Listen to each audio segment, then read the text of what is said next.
Hey guys, welcome back to my channel. For the returning subscribers, hey, how you doing? For the new subscribers, well, I hope you'll be a subscriber. Welcome. So I realized that actually my introduction on my channel was like literally years ago. So for those of you who do not know me, my name is Kay. Hey, what's up? I live in South Korea as an English teacher through the EPIC program. So I know that every YouTuber says this and it's actually become like a troll now. But I have actually genuinely been getting some DMs on Instagram and a couple of inboxes on Facebook about teaching in South Korea and like the logistics behind it, how it is, and also, you know, asking some informative questions about just living abroad in general. So I thought that I would make some videos about that. If you have any requests or any questions yourself, then please leave them in the comments. I will try my best to make you know, whatever videos you request within reason. And yeah, so this first one is a 6-month life update. It has been just over 6 months since I started living in South Korea as an English teacher. I'm going to start with, sorry if I look down from time to time, I actually made like bullet points so that I don't forget what I wanted to talk about and so that this video can be as structured as possible. So the first point I'll talk about is whether I have any regrets or not. Moving to another country can be a scary thing, and to be honest, and they warn you about this, a lot of experienced people warn you that the first 3 months of living abroad will either make or break you, in the sense that you'll either decide that you really enjoy doing this or you want to go home and don't want to renew your contract. Do I have any regrets? I have none. I really love living in Korea. It has its challenges, it's not perfect, but yeah, I really enjoy it. I will say that for me though, I think the adjustment period took a little bit longer than most people. I think for me there were a lot of firsts. You know, it wasn't just moving abroad, it was living alone for the first time, relying on public transportation for the first time, just a number of things which I'm going to get into, I'm going to unpack in this video. But yeah, the thing that I think was an impactful thing for me, like that made it a little bit difficult to adjust, was definitely the pace of things. I come from Centurion in it's not in Pretoria. Ugh, this is like one of those debates of that everyone just, I'm gonna leave it at that. But yeah, I come from Centurion in Gauteng in South Africa, and it's a very slow paced area. I'm going to call it that to be politically correct. It's a very slow-paced area, and Korea does not know what slow-paced means. So that was a little bit difficult for me, because it's like, not only are you taking in all these new things, but like you have to take them in really quickly and just kind of adjust. Did I experience culture shock? I know a lot of people experience culture shock. I didn't really. I think I had immersed myself so much in Korean culture before coming here that it was just like, ah, okay. Even with like speaking Korean, I self-studied Korean, and it's not that I had like a lot of speaking practice back in SA. Like I had like 2 Korean friends, and even then we just spoke English. So it's not like I had a lot of experience, but I think I have the kind of personality where I'm not afraid to make mistakes if I know that I'm going to learn from them. So I was just like blasting out this Korean whether it was correct or not, and so far it has done me a world of good. I didn't have any culture shock thanks to it. There are things that like shock me, but I wouldn't say it's like, I feel like culture shock has like this very big impactful connotation where it's like something that genuinely traumatizes you. I wouldn't say that. I think it's just things where I'm like, oh, I don't agree with this, but we move. Have I settled? Like I said, my adjustment period I think was a bit longer than other people's, but not in a like difficult way. I just had like, before feeling settled took longer, so I definitely feel settled now 6 months in. I feel like everything is on autopilot in a sense. not everything, like there are like hiccups here and there, but for the most part, like in my job and in my daily life, I feel like I know what I'm doing. Especially with teaching, I think adjusting to teaching the 3 months is a good time period to allow yourself to stuff up. That's kind of the period that the Koreans will expect you to stuff up in. Like, you can make mistakes in the first 3 months, and then after that it's like, okay, you should adapt or die now. So yeah, I would say definitely 6 months in I feel settled, and yeah, I'm now fully enjoying my life without like stressing about like logistical things that I don't know how to navigate. Okay, next topic is school. So my school, I have 3 schools. Okay, so with the EPIC program you get a main school and then you might have travel schools. So I have 3 schools, but they're technically 2. One is a main school, the other is a branch of the main school that's a bit smaller. And then the other one is just like a completely unrelated travel school that's just very far away. A lot of people, because of the province I live in, it's mostly countryside, but I was placed in the biggest city. But I live in the city and then go to work in the countryside. So this branch school is about, if I'm taking a bus, 15 or no, not even 10 minutes from my house. My main school is like 20 minutes to 30 minutes from my house by bus, and then my travel school is like far. It is a, look, I'm not gonna lie, I never take the bus because I just hate waking up early. To my travel school, I mean, it's only 1 day a week. By taxi I can get to the stop I need to be at in 15 to 20 minutes, and then from there I have to take like a 40-minute bus ride to my school with the school bus, because they think it would be too difficult for me to navigate getting there. It's quite far. I would probably have to take like 3 or 4 different buses to get there, so I appreciate that they let me ride the school bus. I ride it with the kids, so that's interesting, because then they'll be like trying to talk to me and I'm like, it's so early and I don't have to teach you until 9 o'clock. I love you, I do, but I'm tired. And I'm not a morning person, so yeah. There is one little boy who gives me sweets though. It's like he knows. It's like he can read my spirit. He never says anything, but he gives me sweets because I think he just knows that I'm having a hard time because it's so early. I always have a coffee in my hand. I think that's what gave me away. Bless him. He's adorable. Anyway, so I have those 3 schools. Within those 3 schools, if you know the EPIC program or anything about it, you never teach alone. You always have like a Korean teacher in the class with you to deal with like translating things that are too difficult for the kids to understand, maybe like instructions or new vocab or whatever that maybe they just don't get. And they also deal with like classroom management and stuff like that. And then you also get like a handler,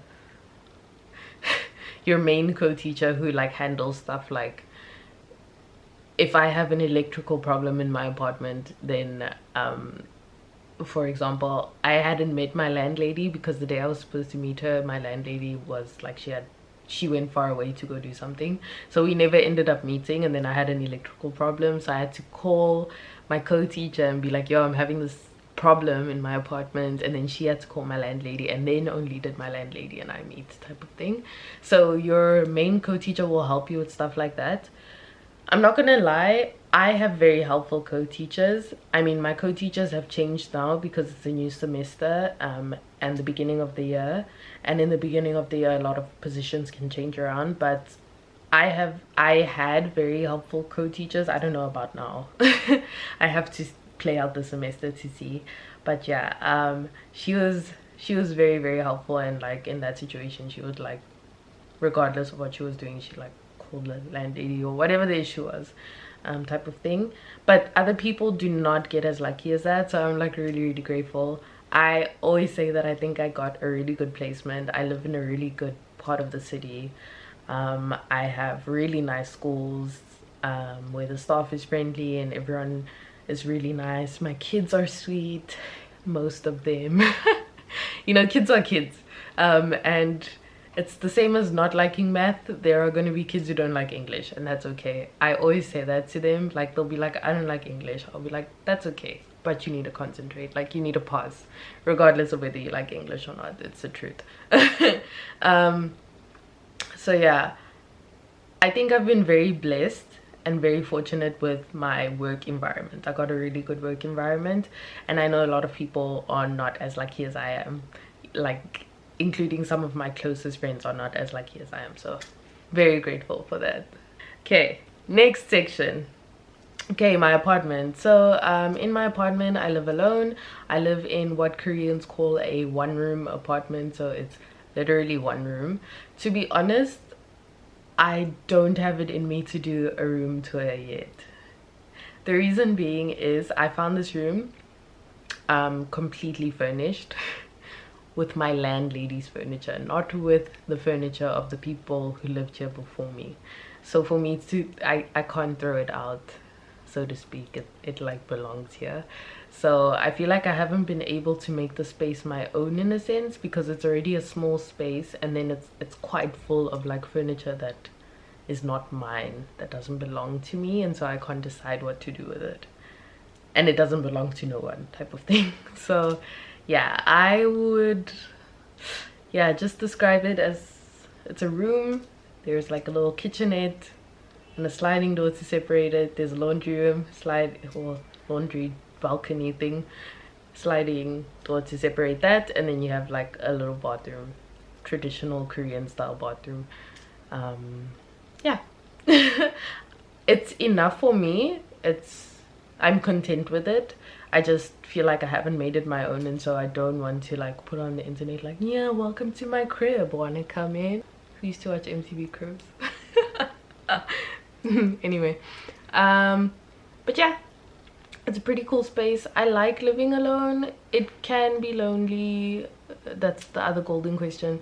It can be lonely at times, but I mean, like, the social life that I have in Korea is a lot more social than I was in South Africa, so I don't feel lonely very often. Right now with the coronavirus quarantine, I've been trying to keep busy so that I don't feel lonely, because you're literally stuck in your house and like no one wants to hang out with anyone because there's a virus. But yeah, I've been so busy, I haven't really felt lonely yet. But you have your days, like there's gonna be good days, there's gonna be bad days. But yeah, I'm really content with my apartment. It's enough for me.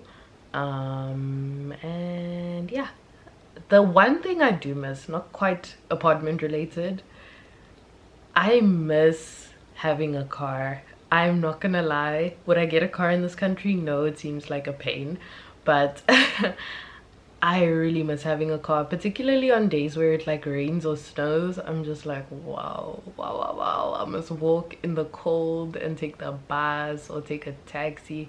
Now there's coronavirus, you must be masked up.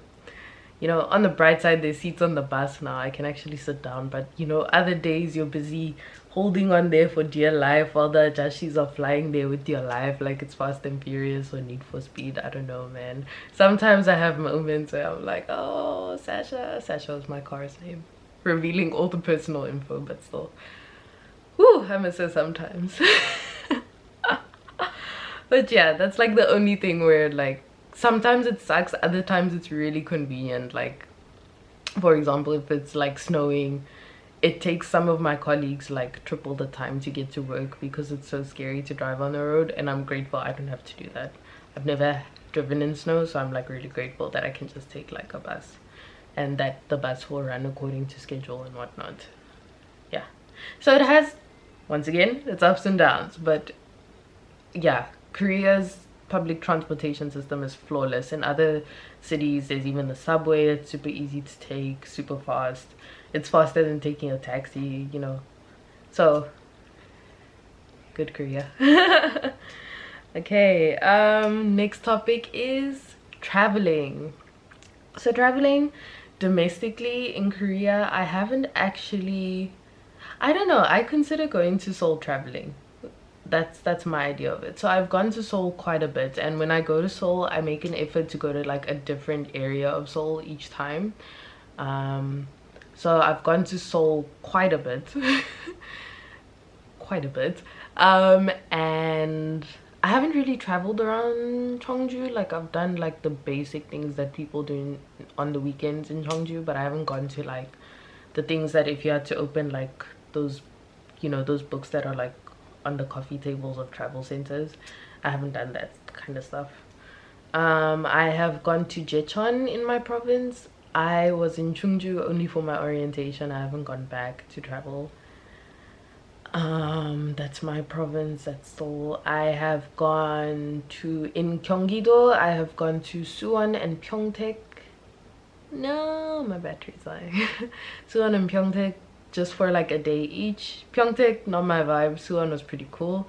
And then I have gone to Busan, which was amazing. I honestly planned to travel more after I came back from Bali, but coronavirus.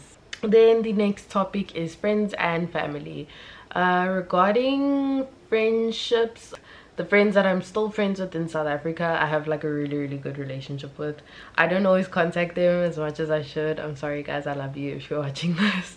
I mean, they don't contact me as much as they should either, but we all love each other and that's what matters.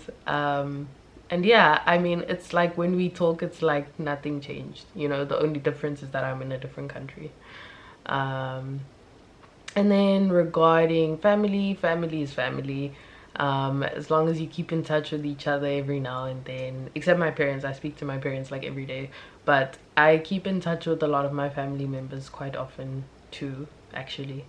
So yeah, that's good. Regarding like homesickness and stuff, like I said, you have your good days and your bad days. There are days where I just want to go to South Africa, where I'm like, I'm done with you Koreans. I can't do this anymore. I want my country. I want my mom. I want my dad. And I want my house. But then there are days where I'm just like, okay, no, I understand why I'm here, and I actually appreciate being here more than I think I would appreciate being in South Africa at the moment. So yeah. You know, you have your days. You have your good days and your bad days, but that's just inevitable. That's like a part of moving out in life. And then regarding friendships here, I've actually, you know, they in the EPIC program, they emphasize that when you go to orientation, you should really focus on making friends, because it's important, because that's probably the network you're going to have with you for the duration of your contract. I think I underestimated that. I saw it everywhere and I was like, oh, you guys are being dramatic. They're not being dramatic. If you are watching this and you're considering joining the EPIC program, I think it would be worth your time to actually like network during orientation. Don't just make friends and then stick with those friends. I realize making friends abroad. 여보세요? 왜 이렇게 기운이 없어? 아이고, 어떡해.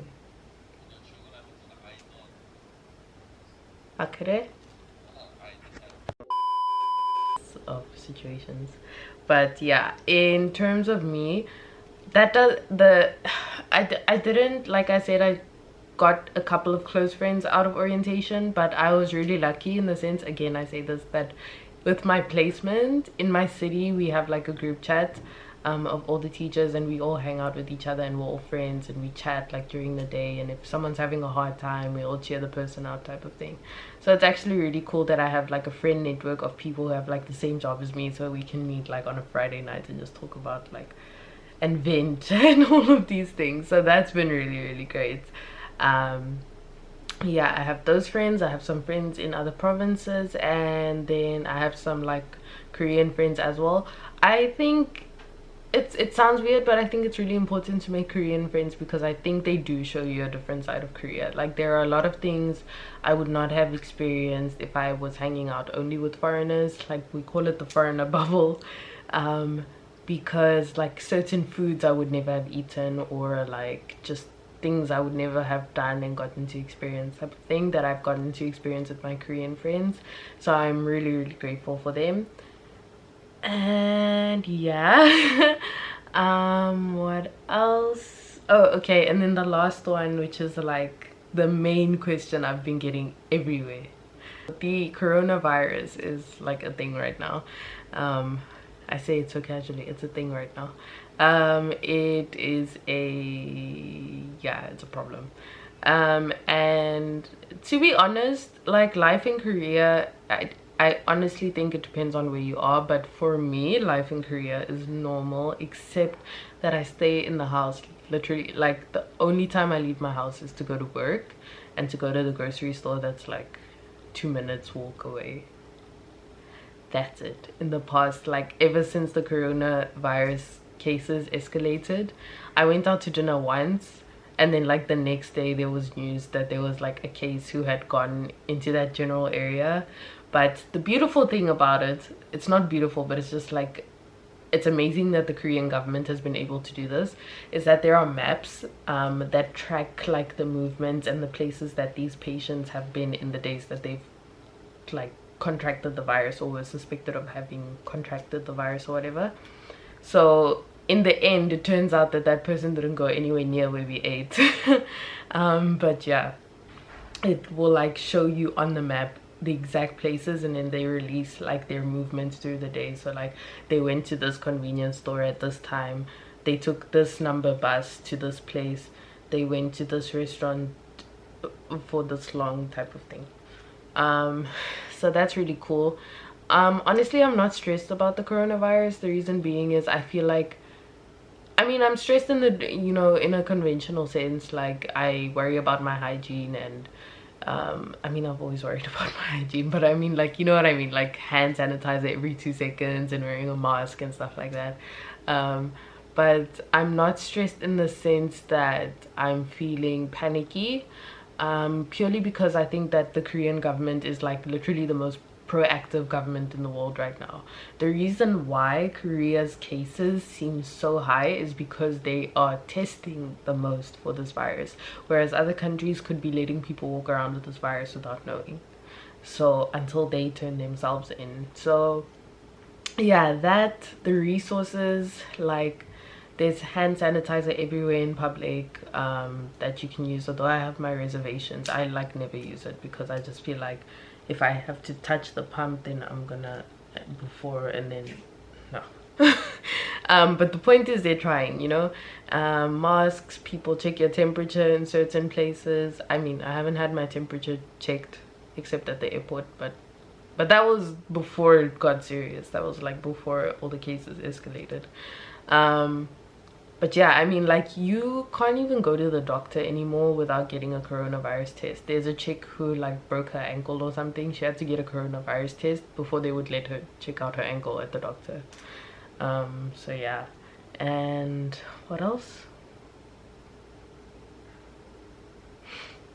Yeah, I don't know, I'm just not panicky about it because I feel like the Korean government is just very proactive and they understand the urgency of the situation, whereas I feel like other governments are just like, oh, it won't happen to us and we'll deal with it when it comes, if it does come. So yeah, I mean, everyone just be safe, try not to go out into crowded places, because honestly it takes one person. That's how this happened, one person. I'm not gonna get into how it spread so much in Korea because it gets kind of political and religious, and I'm just not gonna go there.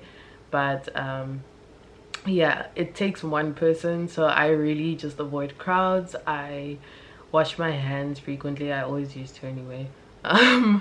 And I just wear a mask everywhere. And yeah, that's all there is to it. Like, life is normal.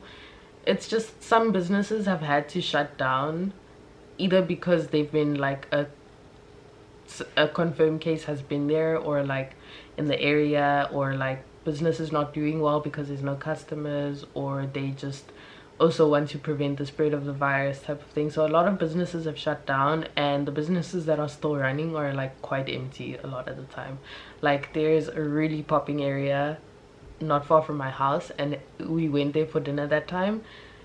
It was like a ghost town. It was the weirdest thing. I had never seen it so empty. Even during the day, that place is packed. Like, don't you have jobs? So that's the only thing. I would say in areas like Daegu is like shut down because they have the most cases. My province only has 11 cases. This is as of, what is the date? As of the 1st of March, we only have 11 cases, and I think 6 or 5 of those are in my actual city. That number could be wrong. I don't remember how many are in my actual city, but it's less than 10 of the cases. But yeah, I'm not particularly concerned about the coronavirus for the time being because my province is relatively safe in a sense. But if I was living in Daegu, that would be a different conversation. Daegu is like oof. But yeah, I think that was all I had to update about. Generally, if I had to wrap it all up, I'm content. I'm happy in Korea. Am I thinking of renewing? Definitely right now the answer is yes, but we'll see. And yeah, no regrets. This was like the biggest thing I've ever done in my life, moving to a different country. And yeah, I think I'm honestly growing a lot as a person because of it. I'm learning a lot, like every day, every single day because of this experience. So yeah, I'm just really grateful, I think. And yeah, if there's anything you're curious about that I didn't maybe talk about, then please leave that in the comments down below, or just any comment that you have in general. Please give this video a like, please subscribe, and yeah, hit the notification bell next to the subscription button so that you don't miss when I post, and I will be sure to make more videos and get them out to you. Thank you for watching.